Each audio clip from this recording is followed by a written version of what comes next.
I'm not, I'm not an adult yet. Yeah, thank you. Yeah, actually, the truth is that I played coffee houses and folk music for like 2 decades in the 80s and 90s when it was really popular in Chicago and stuff. And then I stopped because I started playing with a group called Radical Nuances that would let me sing with clarinets, two clarinets, a bass saxophone, and a drum kit. It was just a little wild. Anyway, that's another story.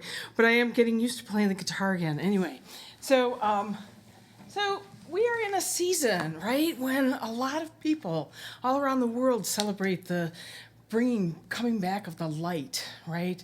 In the late October timeframe, Diwali is celebrated in Southeast Asia or in India. The December 8th is the celebration of the Buddha's enlightenment, which is always kind of fascinating to me. And of course, Hanukkah and Christmas in this time, and the solstice. And I love this time of year. I'm not a real fan of winter after about mid-January. Then I get tired of it. But before that, I love the gatherings, right? That it's this reminder that together somehow we're going to make it through this, right? And the ancient people knew that because they saw the sun going away and they weren't exactly sure if it was going to come back. They didn't have, a weather app to tell them exactly what things were going to, what time of the day the moon was going to rise or whatever. And so they gathered together at some level, I think, because they knew that that was going to be a way that they could survive, right? And the pandemic, I feel like, took that away from me a little bit. I don't know about for the rest of you, but that sort of sense of separateness got a little bit more calcified than I really wanted it to. And I'm so grateful for, this is all a lead up to, I'm grateful for this space because this is the first place that I performed as a folk performer, as a solo performer for years and years and years.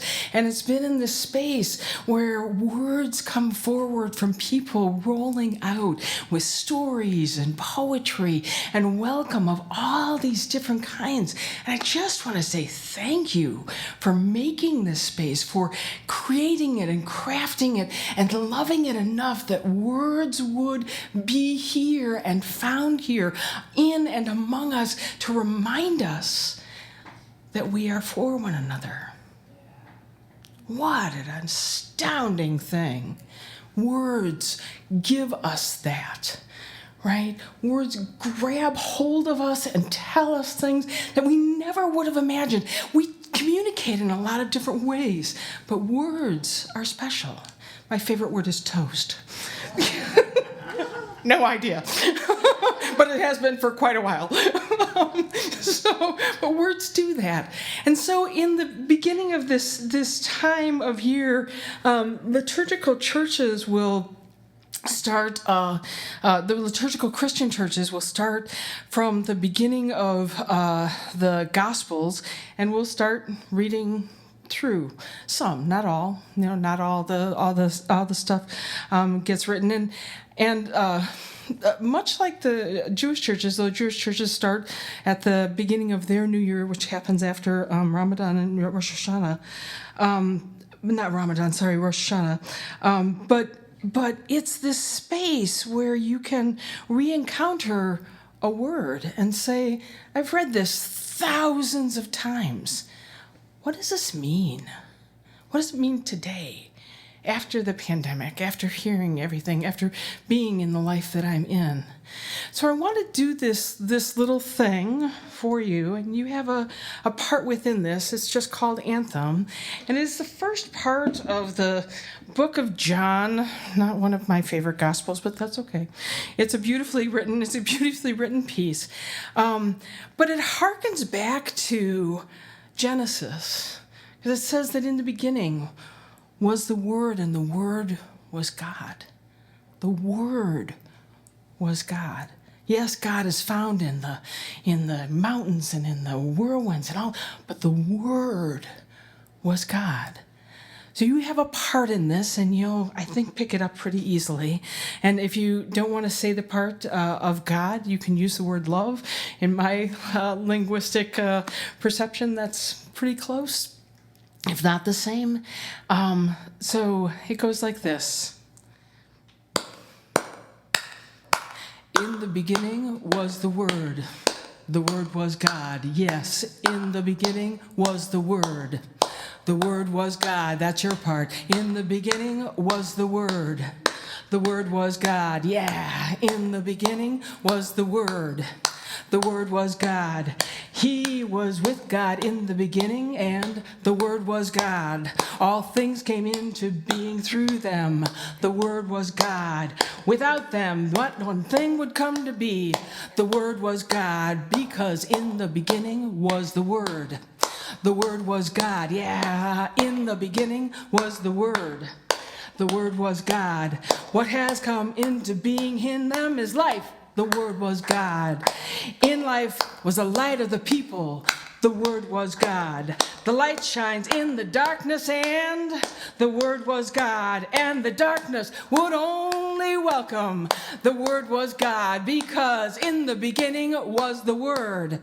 The Word was God. Yeah. In the beginning was the Word. The Word was God. Yeah. In the beginning was the Word. The Word was God. Yeah. In the beginning was the Word. The Word was God. Thank you.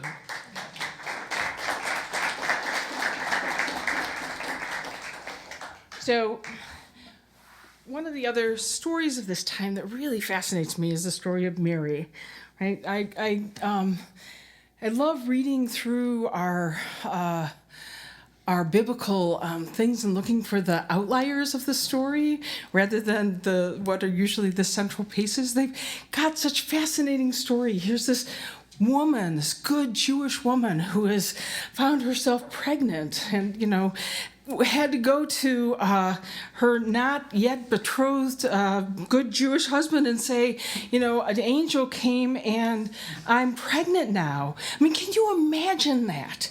Whether or not this is your truth or not, to just take a moment and imagine what courage it took to say those words out loud, your knees shaking, right?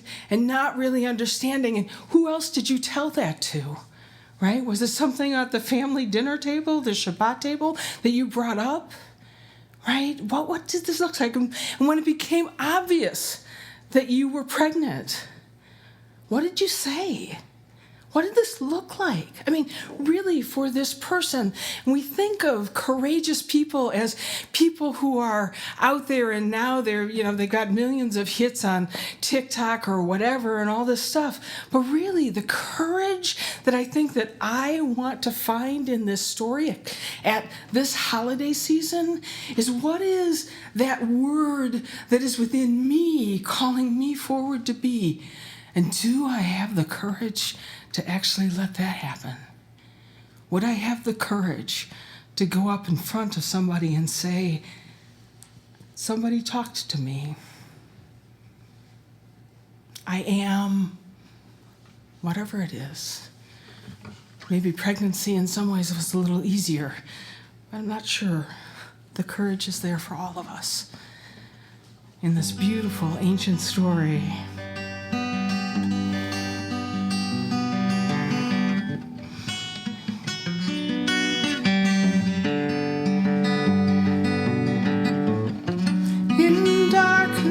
The night falls like a shadow over time, dead tightly in silence and mystery of mind, ever seeking inward, ever reaching behind, ever reaching me. She waits as the wise turn to darkness, and in her child stirs,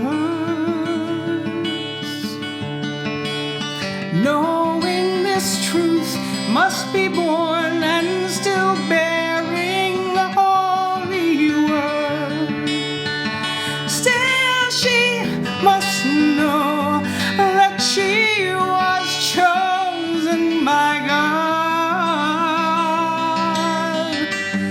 On her way home, did she struggle to believe?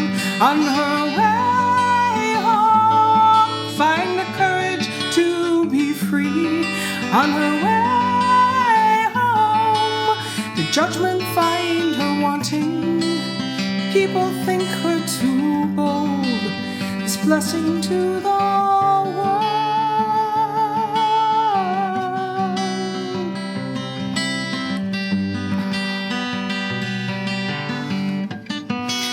Seek stumbling towards shelter, if not an open door, hoping for comfort, for this baby to be born in a world so filled with hunger, a world so filled with need, a world lost in the dark.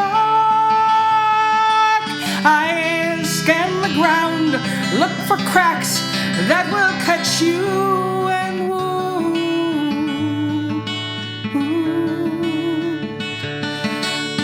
Walking with care toward a fate you are waiting to find, and still she knows that she was chosen by God. On her way home, did she struggle to believe? On her way home, find the courage to be free. On her way home, did judgment find her wanting? People think her too bold, this blessing to the world, blessing to the world.